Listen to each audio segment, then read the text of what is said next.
আসসালামু আলাইকুম। চুয়াডাঙ্গা জেলার জীবননগর উপজেলার সন্তোষপুর সড়কের ঠিক পাশেই গড়ে উঠেছে দৃষ্টিনন্দন একটি পার্ক। পার্কের নির্মাণ কাজ এখনো চলমান। নতুন নির্মিত এই পার্কে প্রতিদিনই বেড়াতে আসছেন আশেপাশের মানুষেরা। সম্প্রতি নির্মিত এই পার্কটি এখন মানুষের বিনোদনের কেন্দ্রবিন্দু হয়ে উঠেছে। তবে দেখলেই বোঝা যায় এটি হয়ে উঠেছে জীবননগরের নতুন আকর্ষণ। পরিচ্ছন্ন পরিবেশ আর মনোমুগ্ধকর নকশা যেন যে কারো মন কেড়ে নেবে। পার্কটি সম্পূর্ণরূপে তৈরি হয়নি, তারপরেও মানুষের মন ছুঁয়ে গেছে। এই পার্কের সবচেয়ে আকর্ষণীয় দিক, দূর থেকেই যেন চোখে পড়ে স্পেশাল আই লাভ জীবননগর লেখাটা। জীবননগরকে নিজের হৃদয়ে ধারণ করা মানুষের জন্য সত্যি দারুণ এক প্রতীক। আরেকটি চমৎকার বিষয় হলো এখানে তৈরি করা হয়েছে পুরো জীবননগর উপজেলার একটি ম্যাপ। দর্শনার্থীরা এখানে দাঁড়িয়ে সহজেই নিজের এলাকার অবস্থান দেখে নিতে পারবেন।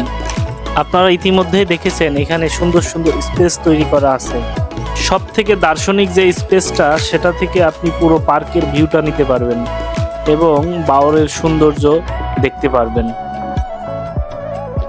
বাওড়ের পানি আর চারপাশের সবুজ পরিবেশ পার্কটিকে আরও আকর্ষণীয় করে তুলেছে।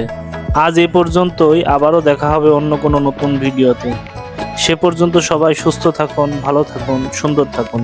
আল্লাহ হাফেজ।